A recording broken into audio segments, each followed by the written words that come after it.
Assalamualaikum warahmatullahi wabarakatuh. Innal hamdalillah nahmaduhu wa nasta'inuhu wa nastaghfiruh wa na'udzu billahi min syururi anfusina wa min sayyiati a'malina. Man yahdihillahu fala mudhillalah wa man yudlil fala hadiyalah. Ashhadu an la ilaha illallah wahdahu la syarikalah wa ashhadu anna Muhammadan abduhu wa rasuluh. Ya ayyuhalladzina amanu taqullaha haqqa tuqatih wa la tamutunna illa wa antum muslimun. Ya ayyuhan nasu taqu rabbakumul ladzi khalaqakum min nafsin wahidah wa khalaqa minha zawjaha wa batha minhuma rijalan katsiran wa nisaa'a wattaqullaha alladzi tasaaluna bihi wal arham innallaha kana 'alaikum raqiba. Ya ayyuhalladzina amanu taqullaha wa qulu qawlan sadida yuslih lakum a'malakum wa yaghfir lakum dhunubakum wa man yuti'illaha wa rasulahu faqad faza fawzan 'azima. Amma ba'd, fa inna asaqal hadithi kitabullah wa khairal hadi hadi Muhammadin sallallahu alaihi wasallam wa syarrul umuri muhdatsatuha wa kullu muhdatsatin bid'ah wa kullu bid'atin dhalalah wa kullu dhalalatin finnar. Ma'asal muslimin ikhwani fillah wa akhwati rahmani wa rahmakumullah.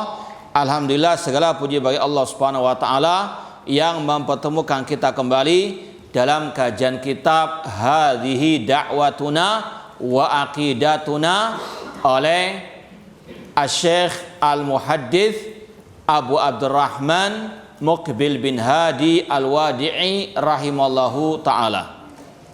Sekarang kita sampai pada poin yang ketujuh. Alaysa kadzalik?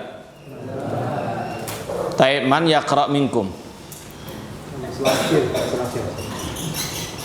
Chandra. Qala Syekhul Islam Al-Muhaddits Abu Abdurrahman Muqbil bin Hadi Al-Wadi'i rahimahullahu ta'ala. As-sabi'u muhibbu ahli al-hadithi wa sa'ir salaf al-ummah min ahli sunnati. Taib, ahsanta. Asy-Syaikh Al-Muhaddits Muqbil bin Hadi Al-Wadi rahimahullah berkata, nuhibbu ahlal hadis. Kita wajib mencintai ahlul hadis. Wasaira salafil ummah min ahli sunnah. Dan wajib untuk kita mencintai semua para pendahulu umat dari ahli sunnah wal jamaah. Poin ketujuh ini masih ada kaitan dengan poin keenam kemarin, yaitu wajibnya mencintai para sahabat ar-Rasul sallallahu alaihi wasallam. Dalam Islam ada istilah al-wala, loyalitas, al-mahabbah, cinta. Dalam Islam juga ada al-bara wal-bughd, membenci dan memusuhi. Dan ini termasuk bagian dari akidah Ahlussunnah wal Jamaah. Al-wala wal bara yang harus ditempatkan pada tempatnya. Rasul mengatakan awsaqu ural iman al-hubbu fillah wal bughdu fillah. Sekuat-kuat tali keimanan, cinta karena Allah dan benci karena Allah. Di antara cinta kita adalah mencintai para sahabat ar-Rasul sallallahu alaihi wasallam. Tanda keimanan, tanda orang itu di atas sunnah, tanda orang itu ahlu sunnah, di antaranya mencintai para sahabat ar-Rasul sallallahu alaihi wasallam dan yang mencintai, membela, mengikuti para sahabat ar-Rasul sallallahu alaihi wasallam. Sekali lagi, kita mencintai para sahabat Rasul dan kita mencintai orang-orang yang mencintai para sahabat Rasul, yang mengikuti jejak mereka, yang membela para sahabat ar-Rasul sallallahu alaihi wasallam. Ini bentuk al-hubbu fillah, mencintai karena Allah Subhanahu wa ta'ala. Al-hubbu fillah wal bughdu fillah. Cinta dan benci karena Allah. Kita mencintai para sahabat Rasul karena merekalah yang berjuang mati-matian untuk menghidupkan ajaran Allah dan Rasul SAW. Merekalah yang menyebarkan agama Allah dan Rasul SAW, dan merekalah yang menegakkan kalimat tauhid di atas muka bumi ini. Maka wajib kita mencintai mereka. Demikian pula yang mengikuti jejak mereka, wajib untuk kita mencintai mereka, yaitu diantaranya ahlul hadis. Siapa ahlul hadis? Yaitu mereka-mereka yang berpegang teguh dengan hadis Rasul sallallahu alaihi wasallam,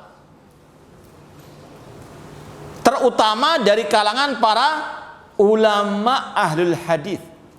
Ahlul hadis ini mencakup para ulama dan talibul ilmi dan orang-orang yang bukan talibul ilmi tapi mereka juga berpegang teguh dengan hadis Rasul sallallahu alaihi wasallam. Wajib untuk kita mencintai mereka. Imam Al-Barbahari rahimahullah, apa yang ditulis oleh Syekh Muqbil di sini mirip dengan yang ditulis oleh Imam Al-Barbahari dalam kitab beliau yang masyhur, yaitu apa? Kitab apa? Syarhus Sunnah. Beliau mengatakan, idza ra'aita rajulan yuhibbu Abu Hurairah wa Anas bin Malik. Kalau Anda melihat ada seseorang mencintai Abu Hurairah, Anas bin Malik, kemudian beliau sebutkan nama-nama para sahabat, fa'lam annahu sahibu sunnah. Ketahuilah dia adalah pengikut sunnahnya Rasulullah sallallahu alaihi wasallam. Dia adalah ahlu sunnah wal jamaah. Setelah itu beliau mengatakan lagi, wa idza ra'aita rajulan yuhibbu Ahmad bin Hanbal wa Malik bin Anas wal Auza'i Muhammad bin Salama, Muhammad bin Zaid, fa'lam annahu sahibu sunnah. Kemudian beliau mengatakan lagi, apabila Anda melihat ada seseorang mencintai Ahmad bin Hanbal, mencintai Imam Malik, mencintai Imam Al-Auza'i, Imam Muhammad bin Salama, Muhammad bin Zaid, dari ulama-ulama ahli sunnah, maka ketahuilah dia itu pengikut sunnah, dia itu ahli sunnah wal jamaah. Jadi salah satu ciri khas Ahlussunnah wal Jamaah mencintai ulama-ulama ahli al-hadis, ulama-ulama ahli sunnah wal jamaah. Maka sebaliknya yang membenci mereka adalah ahlu al-bidah. Dan kata para masyayikh sekarang, ya, kalau tadi Imam Barbahari mengatakan apabila Anda melihat seseorang mencintai Imam Ahmad bin Hanbal, ini ulama-ulama al-hadis terdahulu, maka sekarang dikatakan kalau Anda melihat seseorang mencintai Syekh Abdul Aziz bin Ba, Syekh Al-Albani, Syekh Muhammad bin Utsaimin, maka ketahuilah dia adalah pengikut sunnah insyaallah. Salah satu ciri khas Ahlus Sunnah di zaman now ini, di zaman sekarang ini, kalau mereka mencintai ulama-ulama Ahlus Sunnah wal Jamaah yang hidup di abad ini. Itu adalah sekali lagi bagian daripada usul Ahlus Sunnah wal Jamaah. Ciri Ahlus Sunnah mencintai ulama-ulama Ahlus Sunnah wal Jamaah, ahlu al-hadis. Ada ungkapan yang indah dari Imam Ahmad rahimahullah ta'ala dalam 3 bait syair. Ya, ada 3 bait syair yang diucapkan Imam Ahmad rahimahullah ta'ala yang berkaitan dengan hal ini. Imam Ahmad mengatakan, dinun nabiyyi Muhammadin akhbaru. Siapa yang bisa meneruskan dapat hadiah insyaallah. Tinggal 2,5 bait. Ana sampaikan setengahnya dulu. Nah, siapa yang melanjutkan dapat hadiah langsung kontan insyaallah. 6. Nggak ada. Baik, kita memotivasi antum juga untuk banyak menghafal selain ayat, selain hadis, juga ucapan para ulama ahli sunnah wal jamaah. Itu salah satu bentuk cinta kita kepada mereka. Kita hafalkan ya semampu kita ucapan mereka, apalagi yang berkaitan dengan akidah wal manhaj. Apalagi bentuknya syair. Ya, antum sebagai thalibul ilmi juga harus cinta kepada sastra Arab. Ya. Itu juga salah satu yang dilakukan oleh para ulama. Dalam kitab-kitab mereka sering menyantumkan bait-bait syair. Puisi-puisi ilmu, bukan puisi-puisi cinta. Ya. Di antaranya di sini Imam Ahmad mengatakan dinun Nabi Muhammadin akhbaru ni'mal matiyah lil fata atharu. Nah, tinggal 2 bait. Siapa yang lanjutkan? Dapat hadiah insyaallah. Nggak ada. Angkat tangan sudah ya. Baik. Kata Imam Ahmad rahimahullah ta'ala, la targhabanna anil hadisi wa ahlihi. La targhabanna anil hadisi wa ahli. Ini intinya. Nanti kita terjemahkan, atau nanti siapa yang mau terjemahkan silakan. Kemudian kata beliau, farra'yu lailun wal hadisu naharu. Farra'yu lailun wal hadisu naharu. Wala rubbama jahilal fata. Ini yang bait yang ketiga, wala rubbama jahilal fata atharal huda wasyamsu bazighatun laha anwaru. Indah enggak bait syair ini? Enggak tahu juga, enggak bisa komen. Tapi siapa yang sudah menghafal? Ada yang sudah menulis? Siapa yang sudah menulis? Coba dibaca lagi. Baik, antum tulis atau menghafalkan? Anak ulangi lagi, sekaligus anak terjemahkan. Dinun Nabi Muhammadin akhbaru. Agama Nabi Muhammad itu adalah akhbar, kabar berita, maksudnya al-hadis.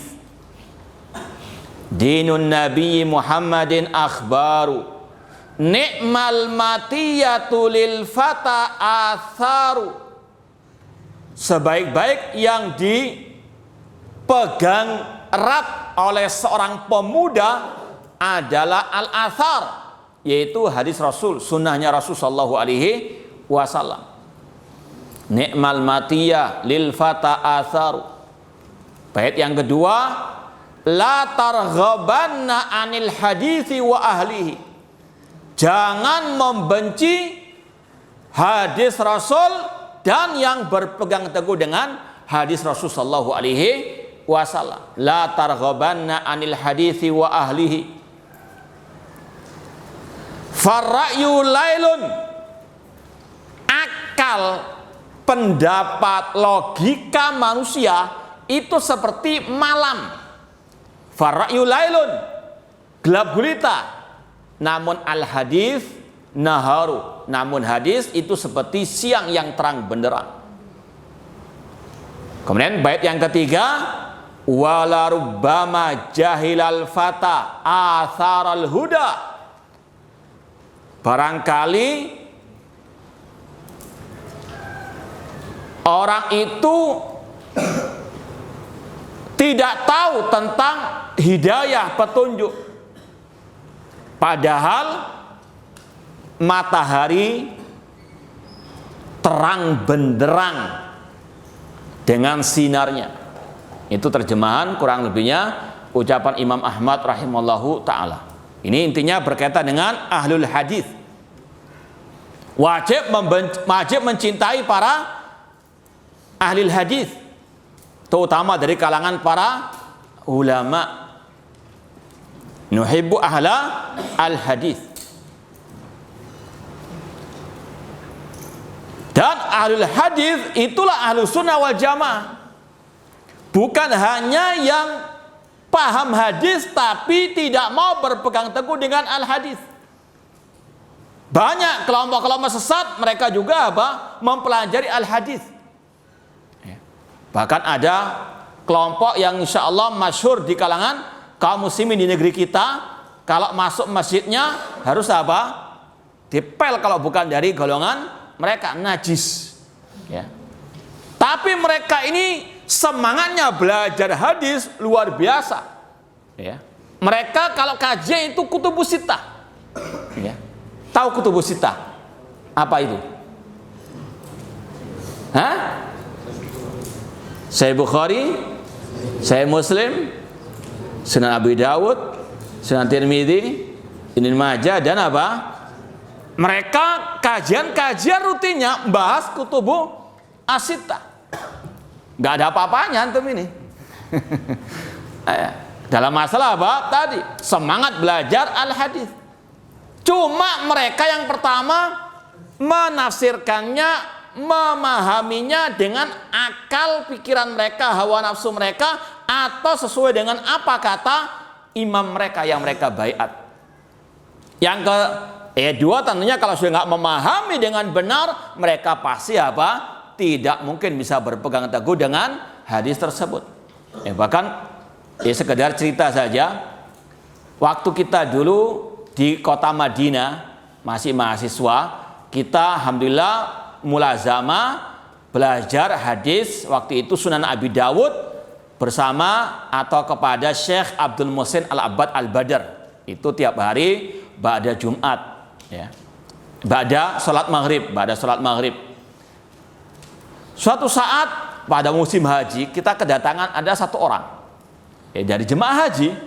Kita lagi asik dengarkan, tiba-tiba dihampiri oleh satu jemaah haji dari Indonesia. Dia memperkenalkan diri, ternyata dia sama-sama orang Surabaya.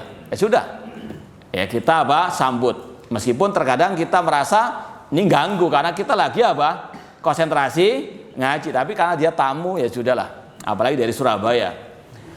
Waktu itu kenalan, tapi tidak ada angin, tidak ada hujan.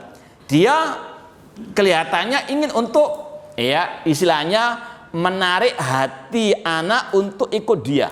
Tanya, antum belajar apa ini? Anak bilang, anak belajar sama Syekh Sunan Abi Dawud. Dengan spontan dia mengatakan, kalau saya sudah khatam kutubus sittah. Masya Allah, sombongnya. Padahal nggak ada angin, nggak ada hujan. Waktu itu kita sudah istilahnya feeling, kalau orang Indonesia belajar kutubus sittah, di antaranya yang dari golongan al-bidah ya mereka ini. Pas kebetulan kita tanya, di mana alamat Anda? Ditunjukkan di sebuah alamat Surabaya yang anak tahu itu ada markasnya mereka. Wah sudah, pas sudah. Ketika dia dengan sombongnya mengatakan itu, kita coba tes. Mohon maaf Pak, Bapak katanya sudah khatam kutubu sittah. Saya mau tanya, ini makna hadisnya apa Pak? Waduh, kalau saya bahasa Arabnya nggak tahu Mas. Saya cuma bisa dengan bahasa Indonesia terjemahan. Sudahlah, daripada saya diganggu terus, kita coba nasihati. Pak, mohon maaf, kalau sampeyan, apalagi dia sebelumnya sudah ngomong, dia bukan hanya belajar, membaca, mengkhatamkan, tapi dia juga mengajar. Maka itu kita katakan, Pak, ini sekedar nasihat. Ini agama Allah, jangan dibuat main-main.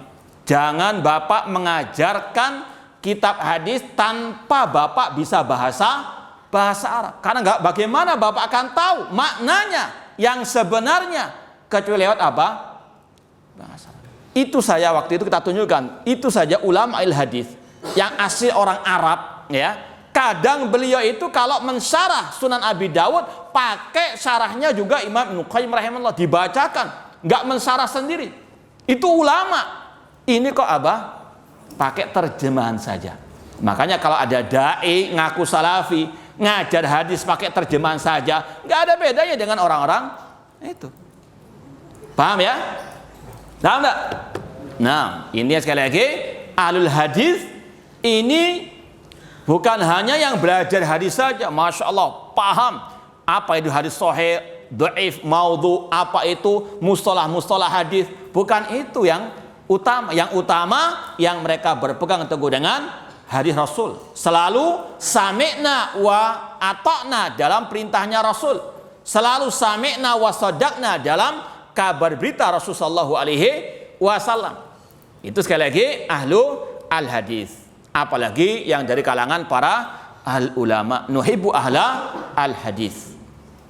Kemudian kata beliau, wasaira salafil ummah, dan kita mencintai semua pendahulu umat ini.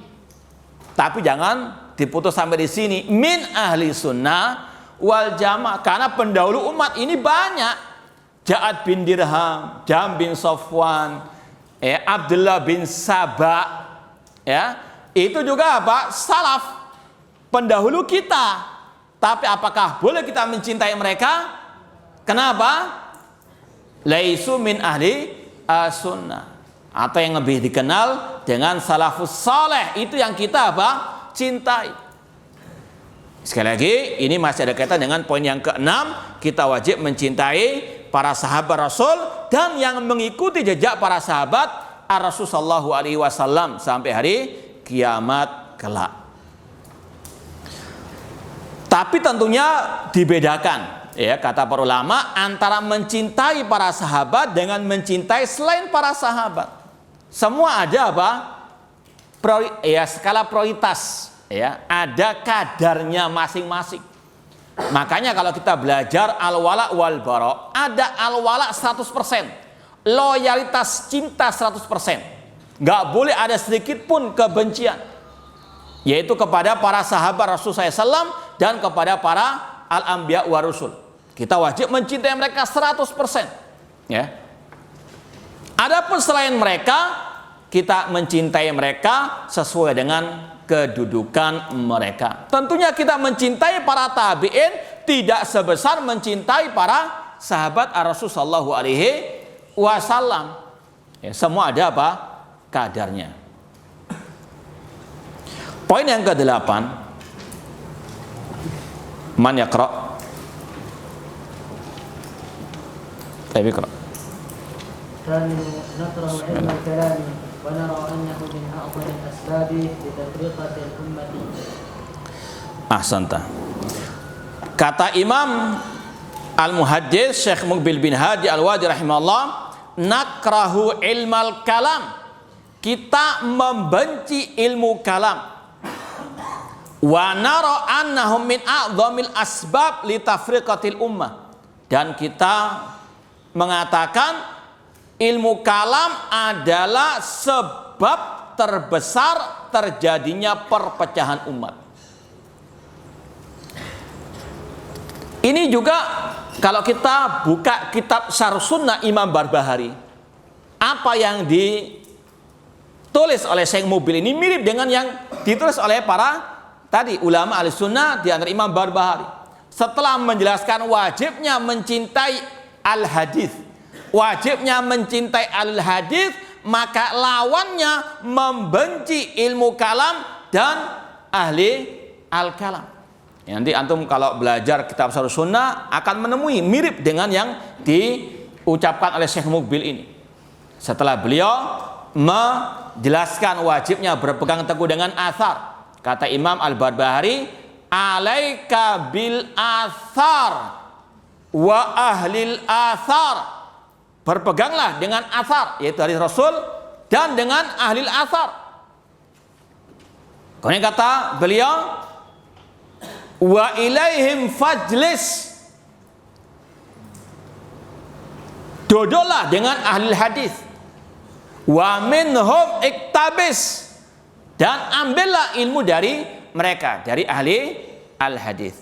Kemudian setelah itu beliau mengatakan, wa iyyakum wan nadhar fi ilmil kalam atau fil kalam, tapi jauhilah ilmu kalam, wa ahlal kalam, dan jauhilah pengikut ilmu al kalam. Apa itu ilmu kalam? Kata para ulama, ilmu kalam adalah ilmu yang digunakan untuk menetapkan akidah hanya menggunakan logika, akal semata. Itu namanya ilmu al-kalam. Ilmu yang digunakan untuk apa?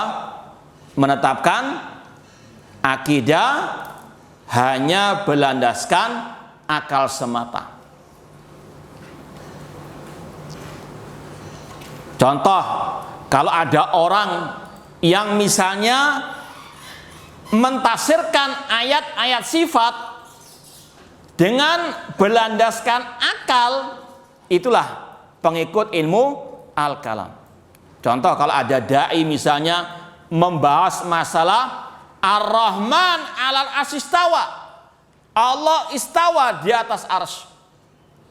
Kemudian kalau dai itu mengatakan kalau kita menetapkan Allah itu di atas arsy, berarti Allah nanti butuh kepada arsy. Atau Allah itu nanti lebih kecil daripada al-arsy. Ini namanya ilmu kalam, ini namanya ahlul kalam. Menetapkan akidah berlandaskan apa? Akal-akalannya dia. Tidak sami'na wa saddaqna terhadap ayat-ayat sifat. Paham?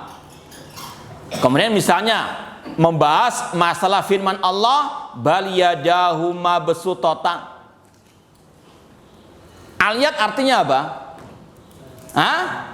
Tangan. Kalau orang itu mengatakan, wah, kalau kita menetapkan Allah punya tangan, nanti sama dengan tangan makhluk. Oh, berarti bukan artinya tangan yang sebenarnya, itu maknanya kekuasaan Allah.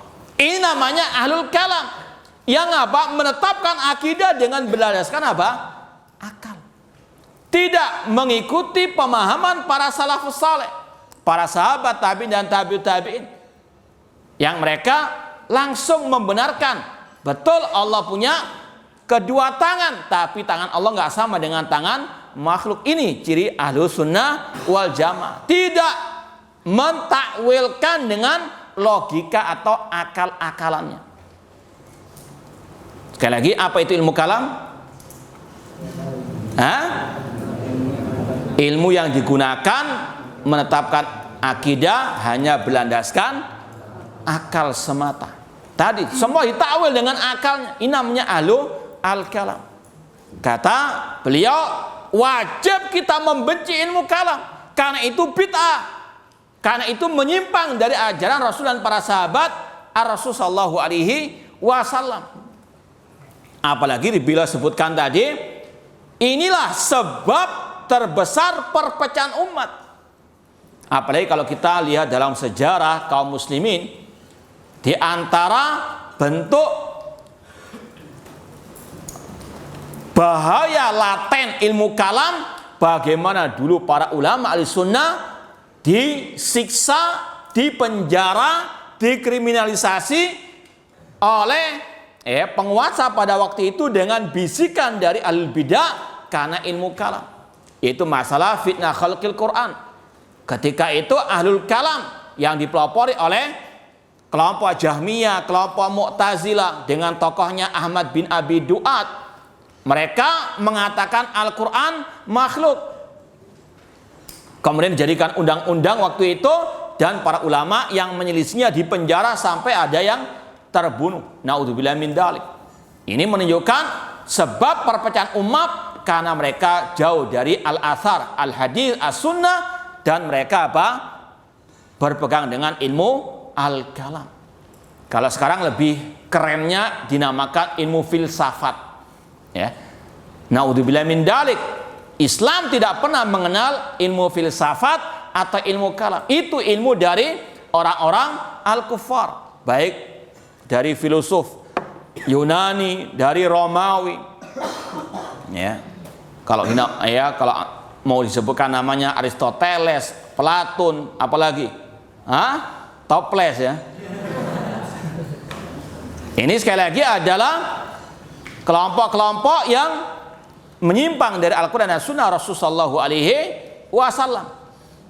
Makanya ulama dahulu sepakat mencela dan mentahdzir umat Islam dari ilmu kalam. Di antaranya imam yang 4. Ya. Di antaranya Imam Asy-Syafi'i rahimahullah sangat keras terhadap ilmu kalam dan ahli kalam. Sampai beliau mengatakan li an yabtaliyallahu al-abda bi kulli dzanbin siwa syirki khairan min an yabtaliyahu bi ilmil kalam. Orang itu lebih baik diberikan cobaan ujian dengan segala bentuk dosa selain syirik daripada dia diuji dengan ilmu al-kalam. Artinya orang itu lebih baik dia berbuat berbagai macam bentuk maksiat selain syirik daripada dia berpegang teguh dengan ilmu al-kalam, daripada dia belajar ilmu al-kalam. Lebih baik kalau kita sekarang ini ya, kalau kita sekarang ini katakan lebih baik orang itu terkena virus corona daripada terkena virus al-kalam, ilmu kalam. Ya. Ini cuma sekedar perbandingan, bukan kita naudzubillah min dzalik. Kita mohon kepada Allah semoga Allah melindungi kita dari segala virus jasmani maupun rohani. Ya. Orang itu ketika tertimpa virus corona, kalau dia muslim bersabar dapat banyak pahala. Ulaika alaihim shalawatun min rabbihim wa rahmah wa ulaika humul muhtadun. Innama yuwaffas sabiruna ajrahum bighairi hisab. Banyak mendapatkan pahala. Bahkan kata Rasul, di antara bentuk syahid, orang mati syahid, yaitu syahid di akhirat bukan di dunia, artinya insya Allah akan mendapatkan pahala syahid, yaitu yang tertimpa at-ta'un. Apa itu at-ta'un? Yaitu wabah penyakit. Kalau dia terkena penyakit atau wabah penyakit seperti ini, kalau dia muslim bersabar, insya Allah dapat pahala apa? Asya. Tapi kalau dia mati dalam keadaan berpegang dengan ilmu kalam, ancamannya berat. Dapat lihat dalam bahaya bid'ah. Di antaranya pada hari kiamat wajahnya itu hitam kelam. Tabyadu wujuh wa taswadu wujuh. Tidak bisa minum dari telaga Rasulullah sallallahu alaihi wasallam. Bahkan ancamannya di neraka. Ini secara global ya, bukan untuk menunjuk person-person. Tapi ini ancaman berat bagi yang mati dalam keadaan berbuat kebid'ahan. Jadi jangan sampai orang itu terlalu panik dengan virus corona, tapi santai terhadap bid'ah dan ilmu al-kalam. Ini yang lebih apa? Berbahaya. Kata beliau, nakra ilmal kalam. Kita membenci ilmu al-kalam. Ini juga benci karena Allah, karena ilmu kalam ini menyimpang dari ajaran Allah. Bahkan kalau bisa kita katakan ilmu kalam ini yang mengajarkan orang untuk kurang ajar kepada Allah. Seperti tadi Allah mengatakan dia punya kedua tangan, bal yadau mabsutatan. Tapi mereka tolak. Naudzubillah min dzalik. Ya. Allah mengatakan Ar-Rahman 'ala arsy istawa, tapi mereka takwil istaula, menguasai, bukan Allah di atas al-arsy. Ini kurang ajar kepada Allah, membantah Allah Subhanahu wa ta'ala. Maka kita apa? Nakrah ilma al-kalam. Bahkan Imam Syafi'i pernah mengatakan juga, hukmi fi alil kalam an yudrabu bil jaridi wan ni'al. Hukuman sanksi yang aku berikan kepada orang yang belajar ilmu kalam untuk dipukul dengan pelepah kurma dan dengan terompa sandal, ya. Wa yutafu bin fil asyai wal qabail. Kemudian dia dikarak, dikelilingkan di desa-desa, kampung-kampung, kabilah-kabilah, seraya diumumkan hadza jazaa'um man tarakal kitab wa sunnah wa aqbala ala ilmil kalam. Inilah balasan bagi yang menyimpang dari Al-Qur'an dan Sunnah dan dia belajar mengikuti ilmu al-kalam. Itu Imam Asy-Syafi'i rahimallahu taala. Dan kata para ulama, banyak tokoh-tokoh ahli kalam yang pada akhir hayat mereka menyesal. Kenapa mereka menghabiskan usia mereka untuk belajar ilmu kalam? Karena nggak ada manfaatnya, hanya mengumpulkan ucapan tadi, ya, Aristoteles, Toples, apa lagi itu, hanya pendapat-pendapat orang yang jauh dari kebenaran. Di antara ucapan penyesalan itu diucapkan oleh seorang tokoh ilmu kalam yang bernama Ar-Razi. Dia mengatakan nihayatu ikdamil ukuli iqalu wa ghayatu sa'il alamina dhalalu. Puncak menuhankan akal, mengedepankan akal adalah kebingungan. Wa ghayatu sa'il alamina dhalalu, dan puncak belajar ahli kalam itu kesesatan. Dia mengakui sendiri. Ya. Ini tokohnya ahli kalam Ar-Razi. Nihayatu ikdamil ukul iqalu wa ghayatu sa'il alamina dhalalu wa arwahuna fi wahsyatin min jusumina wa hasilu dunyana adzan wa wabalu. Dan kata beliau, arwah-arwah kami, roh-roh kami itu terasa liar dalam jasad kami karena bingung. Ya. Seperti tadi, wah kalau kita menetapkan Allah itu di aras nanti Allah seperti ini, bingung sendiri dia. Ya. Karena enggak atak sami'na wa sadaqna. Kemudian kata dia wa hasilu dunyana adzan wa wabalu, dan hasil belajar ilmu kalam itu hanyalah malapetaka, wabal. Ya. Kalau bisa katakan itu wabah penyakit. Kemudian kata Ar-Razi lagi, walam nastafid min bahtina tula umrina siwa anjamana kila waqalu.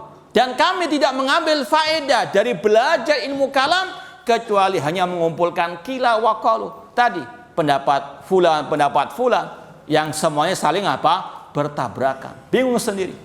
Kemudian dia terakhir mengatakan, itu tadi 3 bait syairnya. Kemudian dalam ucapan yang lain dia mengatakan walaqad ta'ammaltu aturqal kalamiyah wal manahij al falsafiyah fama ra'aituha tasfi alilan wala turwi ghalila. Ketika aku sudah merenungkan semua ilmu kalam dan manhajnya kelompok filsafat, aku tidak melihat ilmu tersebut bisa mengobati orang yang sakit, tidak pula bisa menghilangkan dahaga dari orang yang kehausan. Kemudian dia mengatakan wa aqrabut turuq tariqatul Quran, dan sebenar-benarnya jalan adalah jalannya Al-Quran. Iqra fil isbat, bacalah tentang penetapan sifat Allah Ar-Rahman alal asistawa. Kata Ar-Razi, yang paling benar metodenya Al-Quran. Kalau mau menetapkan sifat Allah, coba baca Ar-Rahman alal asistawa, tetapkan Allah istiwa di atas arsy, selesai sudah. Nggak perlu takwil-takwilkan, nggak perlu bingung mentakwilkan. Ya. Ilayyas adul kalimut thayyibu, kepada Allah lah naik ucapan yang baik. Namanya naik dari mana ke mana? Sudah selesai. Allah ada di atas karena Allah mengatakan demikian, selesai. Nggak perlu ditakwil-takwilkan lagi. Ya. Ini sekali lagi penyesalan tokoh-tokoh ahli al-kalam. Mereka sendiri apa? Akhirnya tahu bobroknya ilmu al-kalam. Namun sangat disayangkan ilmu kalam ini masih bergentayangan di tengah-tengah kaum muslimin. Tidaklah kelompok liberal mereka melecehkan Al-Quran dan Sunnah kecuali karena ilmu apa? Ilmu kalam. Ya.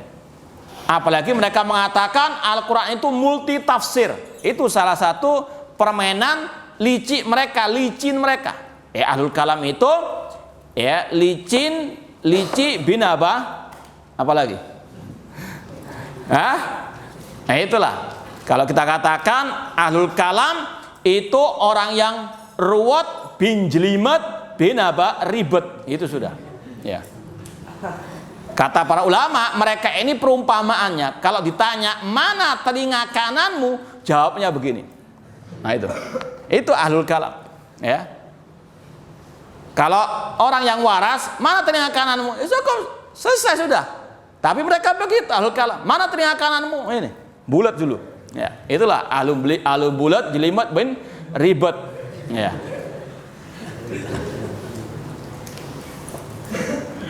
Nakra ilma al-kalam, kita membenci ilmu kalam. Kayak ini merusak akidah kaum muslimin. Ya. Wa nakra ilma al-kalam wa nara anna min a'dhamil asbab li tafriqati al-ummah. Makanya banyak orang-orang yang mengaku ahli sunnah, ya. Kalau kita katakan tadi ahlul kalam itu orang yang jelimet, ribet, ruwet. Nah, ketika ada orang-orang yang mengaku ahli sunnah belajar ilmu kalam di perguruan tinggi ahli kalam, jadinya juga seperti itu kadang. Ruwet bin jelimet bin ribet. Ya. Jangan aneh, karena asyubah khatafah. Syubhat itu cepat menarik. Dikit atau banyak pasti akan terkena. Ulama salaf dahulu saja takut, ya. Ulama salaf dahulu saja menjauh. Ketika mereka sudah masuk kepada ilmu kalam, pasti sedikit atau banyak akan terkena. Antum kalau masuk, ya, sumur lapindo, ya, lumpur lapindo, bisa bersih enggak? Sama sekali nggak terkena, bisa enggak? Hah? Jangankan nyemplung, istilahnya ecek-ecek saja istilahnya, pasti akan terkena cipratannya, ya. Apalagi sudah masuk dalam kampusnya ahli al-kalam, ya. Apalagi kata orang Jawa, trisno jalaran soko kulino. Kalau sudah sering ketemu dengan ahli kalam, belajar ilmu kalam, dulunya mungkin membenci, tapi lama-lama cinta, ya. Cepat atau lambat pasti, ya. Paling tidak tadi kena, ya, akhlaknya ahli kalam, ya, jelimet, ruwet dan bulat. Nah, baik. Poin yang ke-9. Man yaqra? La naqbalu kutubil fiqh. Taib yang lain coba ganti. Bismillah. La naqbalu min kutubil fiqh wa min kutubil tafsir wa min al-qasasi wa diwani wa min siratin nabawiyyati illa ma sabata anna Allah aw anna Rasulullah sallallahu alaihi wasallam laisa ma'nahu annana dan budua aw nas'ama annana nastagni anha bal nastafidu min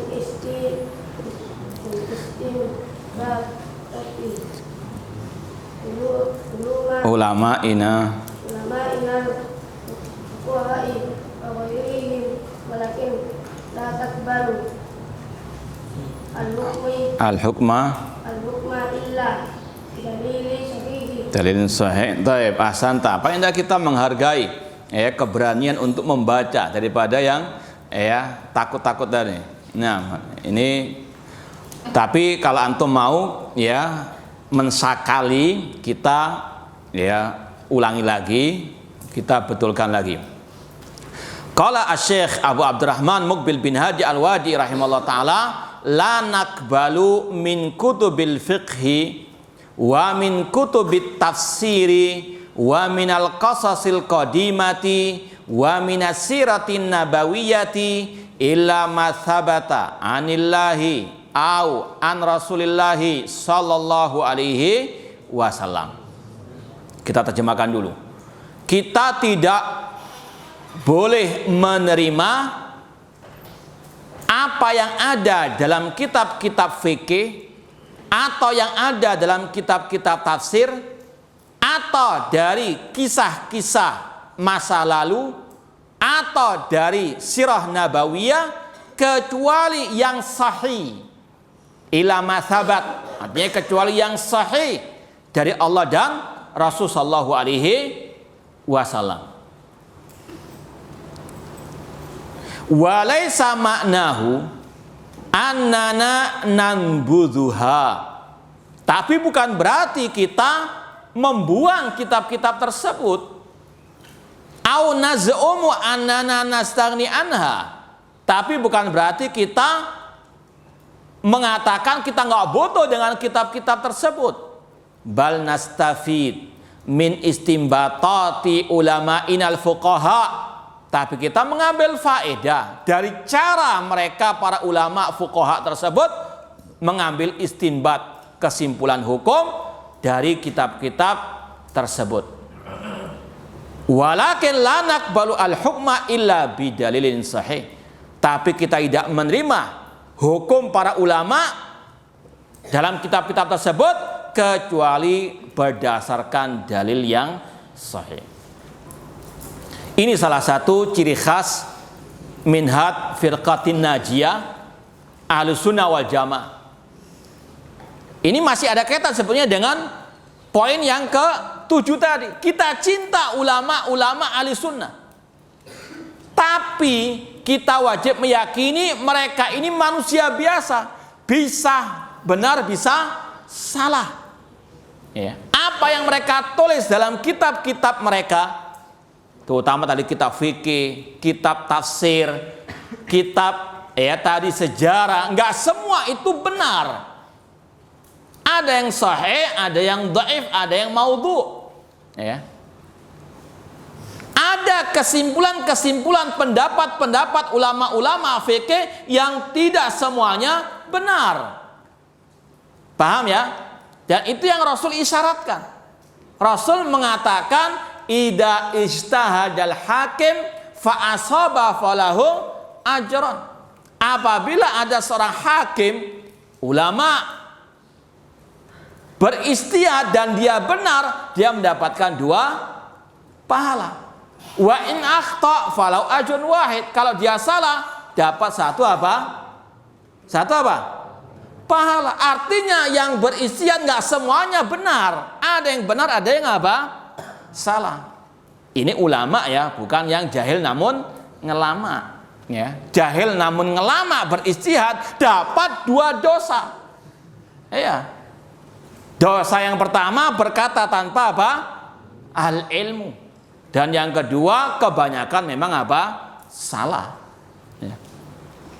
Intinya sekali lagi, tidak semua yang beristihad dari kalangan ulama. Ini kita berbicara tentang ulama ahli sunnah. Ya, kita berbicara tentang ulama ahli sunnah. Kita mencintai mereka, namun nggak boleh kita mengatakan mereka ini pasti benar. Enggak. Ada kalanya mereka apa? Keliru, mereka salah. Seperti yang Rasul isyaratkan dalam hadis tadi. Makanya di antara program dakwah salafiyah, ya kalau kita bisa katakan di antara program dakwah salafiyah, yaitu at-tasfiyah wa tarbiyah. Apa itu tasfiyah? Memurnikan agama Islam dari kotoran-kotoran yang menempel. Apa saja? Entah itu kotoran syirik, kotoran bid'ah, kotoran pendapat-pendapat yang keliru, yang menyimpang, menyelisih Al-Quran dan Sunnah Rasulullah SAW. Makanya para ulama di zaman ini yang menulis tentang at-tasfiyah wa tarbiyah seperti Syekh Ali bin Hasan misalnya, atau guru beliau Syekh Albani dalam kutip, meskipun itu asalnya ceramah Syekh Albani, judulnya Tasfiyah wa Tarbiyah, beliau contohkan di antara yang perlu ditasfiyah, di antara yang perlu untuk diluruskan dari pendapat-pendapat ulama masalah-masalah fikih. Contoh, kalau kita buka misalnya kutipnya Syekh Albani seperti ini, judulnya Tasfiyah wa Tarbiyah. Ada dari kalangan ulama, terutama dari mazhab Maliki, itu kalau sholat tidak bersedekat. Ya, kalau antum misalnya umrah atau haji misalnya di Masjid Haram, di Masjid Nabawi, antum akan melihat beberapa jamaah, ya, terutama dari Afrika ataupun dari sebagian negara Arab yang bermadzhab Maliki, ketika sudah takbiratul ihram Allahu Akbar nggak bersedekat, tapi Allahu Akbar. Ya, apa namanya ini? Dia apa namanya? Yang penting nggak bersedekat. Itu salah satu pendapat ulama dari mazhab Maliki. Tapi apakah bisa dibenarkan? Kata Syekh Albani, coba sebutkan 1 hadis meskipun dhaif tentang hal ini. Kata beliau nggak akan dapat. Sunnahnya Rasulullah apa? Meletakkan tangan kanan, telapak tangan kanan di atas apa? Tangan kiri. Itu yang ada sunnahnya. Ini pendapat-pendapat yang harus disingkirkan dari kaum muslim. Ini pendapat yang tidak benar karena menyelisihi sunnahnya Rasulullah SAW. Meskipun yang beristihad itu ulama ahli sunnah wal jamaah. Ada lagi pendapat dalam masalah fikih. Ini juga disebutkan oleh Syekh Al-Albani rahimahullah dalam tadi Tasfiyah wa Tarbiyah. Ada pendapat ulama yang membolehkan minuman keras yang penting bukan dari anggur. Ya.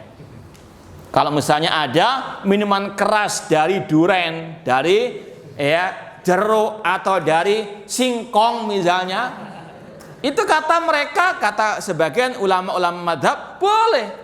Ya. Kata Syekh Albani rahimahullah ta'ala, ini termasuk apa? Bentuk penyelisihan, penyimpangan. Meskipun yang mengucapkan ulama Ahlussunnah nggak boleh diterima ucapan ini. Karena Rasul jelas mengatakan, kullu muskirin khamrun, setiap yang memabukkan itu adalah apa?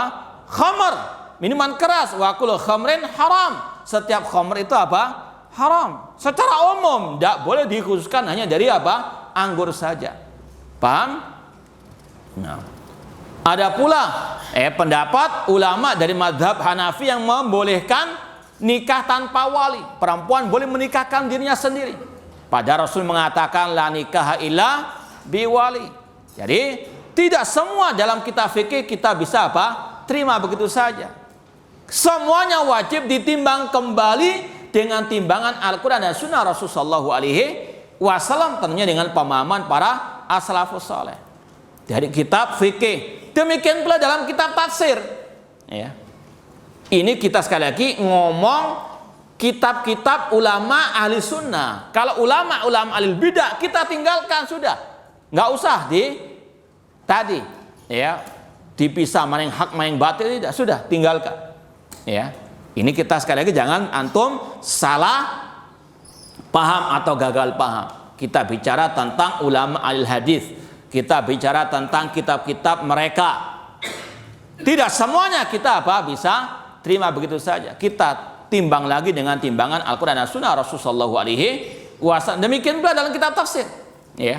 Entah tafsir Ibnu Katsir, entah tafsir At-Tabari, tafsir Al-Qurtubi. Makanya kalau belajar itu perlu guru yang tahu tentang hal ini. Karena apa? Kalau kita baca sendiri kita nggak tahu mana hak, mana batilnya, mana yang sahih, mana yang dhaifnya, mana ucapan yang syadz, yang nyeleneh misalnya. Contoh juga dalam kitab-kitab tafsir kadang ada cerita-cerita yang tidak benar. Ada cerita tentang Tha'labah, seorang sahabat Rasul yang dulunya miskin, kemudian Allah berikan harta, tapi dia pada akhirnya tidak mau bayar zakat, mati dalam keadaan munafik. Naudzubillah min dzalik. Ini seorang sahabat Rasul yang kata para ulama termasuk yang ikut perang Badar. Sedangkan Allah mengatakan dalam hadits qudsi, "I'malu ma syi'tum faqad ghafartu lakum." Ini kisah-kisah yang ada dalam kitab tafsir yang harus kita peringatkan umat. Ini cerita yang tidak sahih meskipun dalam kitab-kitab tafsir ulama ahli sunnah wal jamaah. Artinya kita sebagai thalibul ilmi jangan suka enggangge saja. Paham? Ya. Ayo masuk ke lumpur lapindo. Nah, sami'na wa ata'na. Jangan.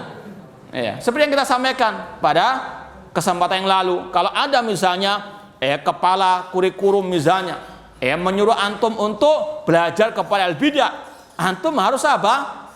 Kritik, harus bantah. Jangan apa sami'na wa ata'na. Jangan ganggu saja seperti bebek itu. Tahu bebek? Ya, membebek itu.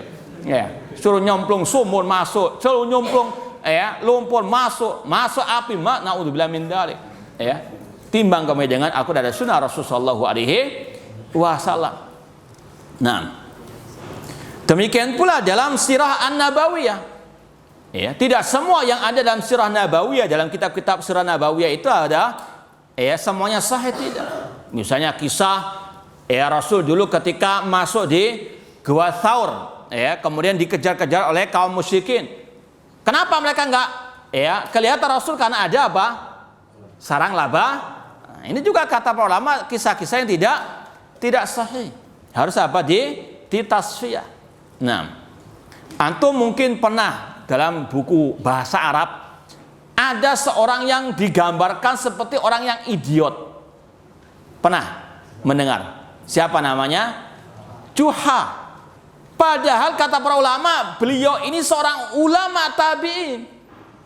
Paham ya? Beliau memang lucu, tapi enggak jahat yang digambarkan dalam kitab-kitab bahasa Arab. Paham ya? Nah, itu hati-hati. Ini perlu ditasfiyah. Enggak boleh dibiarkan begitu saja. Paham? Demikian pula dalam kitab-kitab bahasa Arab. harus ditasfiyah. Buku nahwu, buku sorof, terkadang ada syubhat alil bidah di dalamnya.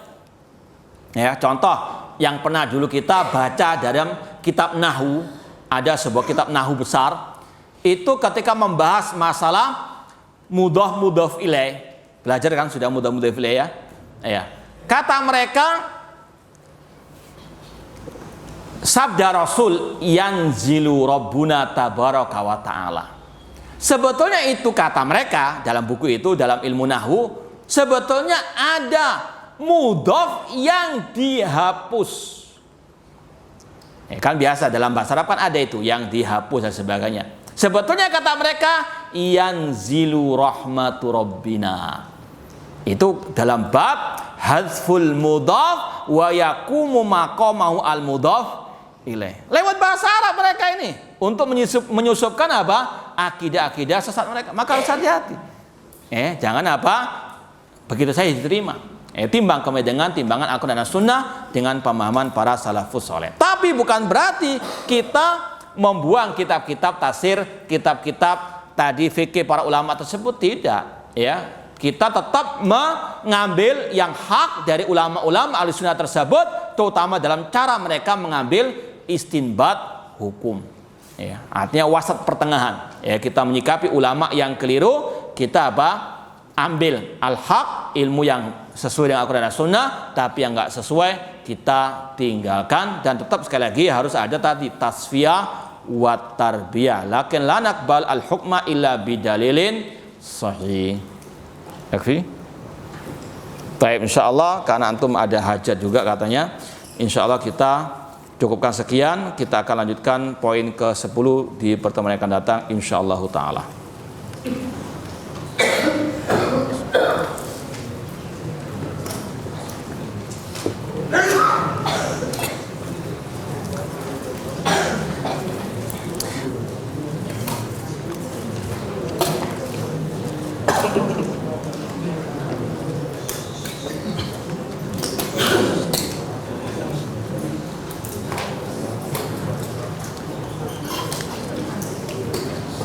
Ya, ini bertanya tentang jamaah ahlul hadis di India. Kita katakan ya di sana juga banyak ulama-ulama ahli al hadis, ya. Tapi jangan sampai ketukar dengan ulamanya jamaah tabligh. Paham ya? Jadi memang ada ulama-ulama ahli hadis di negeri India. Semoga Allah melindungi kaum muslimin di mana saja mereka berada. Tapi jangan sampai ketukar dengan apa? Ulama hadis katanya dari kelompok jamaah tabligh. Karena ada salah satu ustadz di negeri kita ini yang tobat dari salafi, ikut khurut jamaah tabligh dengan alasan mau menimba sanad hadis dari ulama jamaah tabligh. Paham ya? Hati-hati nanti ketukar.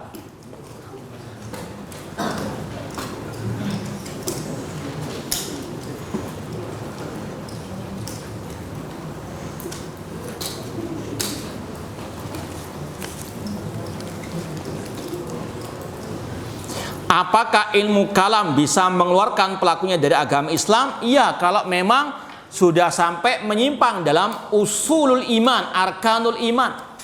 Seperti ada dulu ahli kalam yang menolak atau mengingkari adanya alam akhirat. Ya, makanya Ibnu Sina, pernah dengar Ibnu Sina? Yang didengungkan sebagai cendekiawan muslim. Banyak ulama ahli sunnah mengkafirkan dia. Dia namanya Syekhul Islam Taimiyah dan Ibnu Qayyim rahimahullah. Kenapa? Karena dia pengikut ilmu kalam yang diantara akidahnya mengingkari al-ma'ad, hari kebangkitan. Kenapa nggak masuk akal? Seperti orang-orang musyrikin jahiliyah mengatakan man yuhyil idhama wa hiya ramid. Siapakah yang sanggup menghidupkan tulang belulang yang sudah hancur ini? Dengan akalnya mereka apa? Mengingkari hari kebangkitan. Paham ya? Iya, ilmu kalam ada yang levelnya sudah sampai mengeluarkannya dari Islam, tapi ada pula yang tidak mengeluarkan dari Islam tapi tetap sesat. Paham ya? Sesat itu bertingkat-tingkat. Ada yang sampai murtad, ada yang tidak.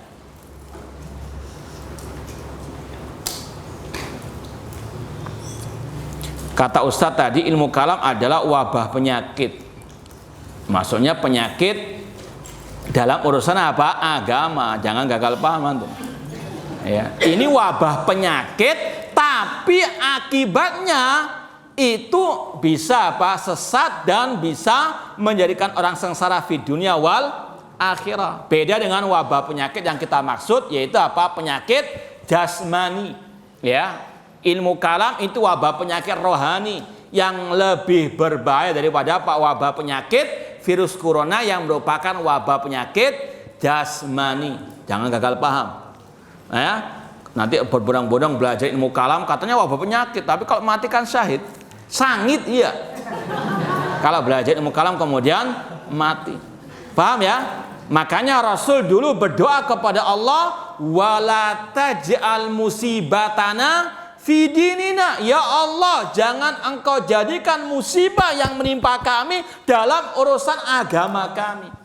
Ya, itu wabah penyakit rohani, wabah penyakit dalam urusan agama ini yang paling berbahaya, lebih daripada wabah penyakit jasmani.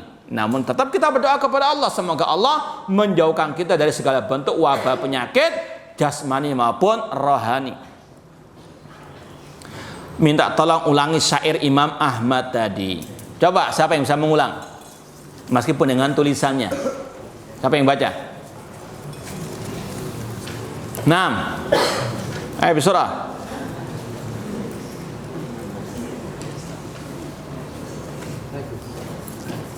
Nah, dari tulisannya tidak masalah. Masa nggak bisa nulis juga? Lal hifad walal kitab. 6.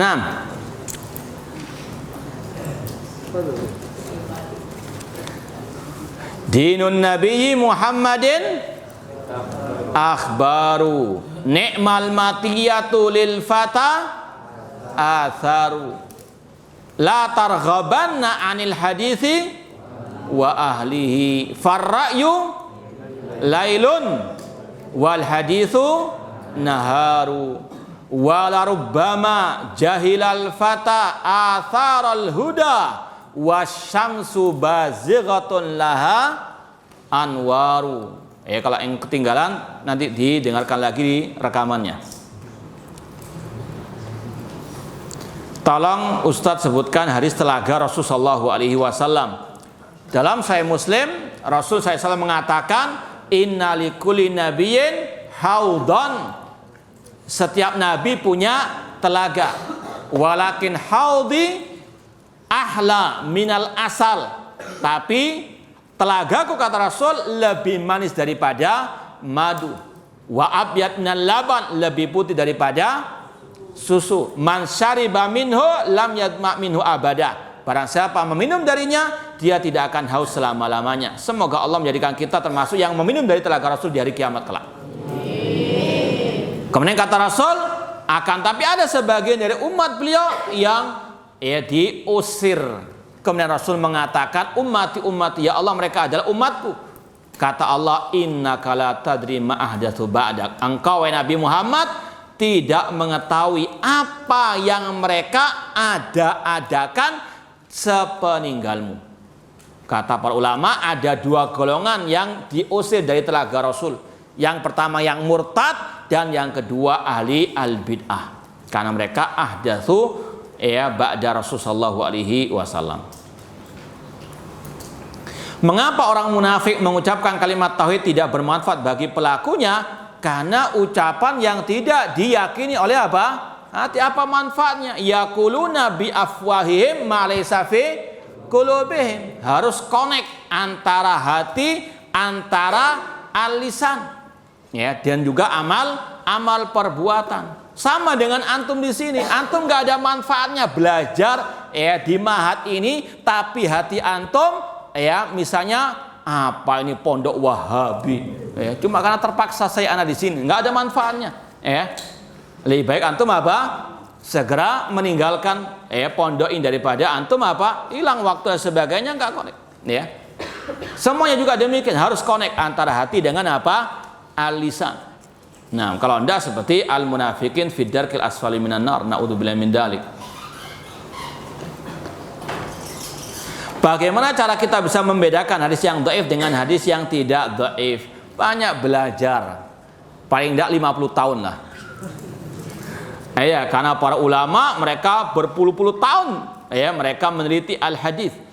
Sehingga bisa menjadi ulama ahli al-hadis. Cuma kalau kita sekarang cukup membuka misalnya kitabnya Syekh Albani, Silsilah Shahihah, Silsilah Dhaifah, yang beliau sudah puluhan tahun mencurahkan hidup beliau untuk meneliti al-hadis. Fas'alu ahla dzikri in kuntum, jangan ngelama baru tahu hadis sahih definisinya ini, hadis dhaif definisinya ini, kemudian meneliti sendiri.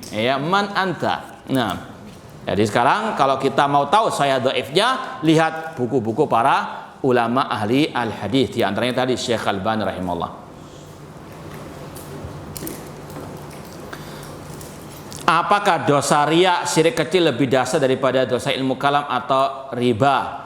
Syirik kecil itu termasuk dosa besar, Dan ilmu kalam lebih dahsyat daripada dosa besar, kata Imam Syafi'i tadi, selain kesyirikan kepada Allah Subhanahu wa taala. Apakah soda termasuk khomer? Tidak. Memabukkan enggak itu? Enggak. Baik.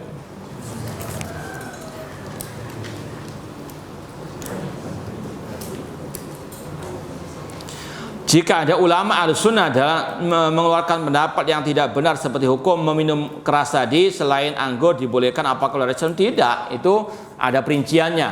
Mereka beristihad sesuai dengan kemampuan dan ilmu mereka. Bukan berarti mereka menghalalkan yang haram tanpa adanya istihad tersebut. Beda dengan yang jelas-jelas menghalalkan apa yang Allah haramkan tanpa adanya takwil-takwil tersebut. Tolong ceritakan perjalanan Ustadz ketika menuntut ilmu. Sebetulnya pertanyaannya bagaimana ulama Ahlussunnah dalam menuntut ilmu. Kalau kita sih, sebetulnya kita di sini tuh tidak ada rotan akar pun jadi. Tapi ala kullin, kalau antum lihat para ulama seperti Imam Syafi'i, mereka bagaimana perjalanan menuntut ilmu agama. Mulai kecil sudah banyak menghafal Al-Quran, kemudian menghafal hadis Rasulullah SAW. Tidak pernah putus asa dari belajar ilmu agama. Itu sejarah para al-ulama. Bukan kita, kalau kita ini tidak ada apa-apa sebetulnya. Cuma sekali lagi kita di sini cuma sekedar tidak ada rotan akar pun jadi. Masih ada? Yakfi? Baik. Ini yang mungkin bisa kita sampaikan, kurang lebihnya mohon maaf. Wa jazakumullahu khairan atas perhatiannya. Aqulu qouli hadza wa akhiru da'wana anil hamdulillahirabbil alamin. Wassalamualaikum warahmatullahi wabarakatuh.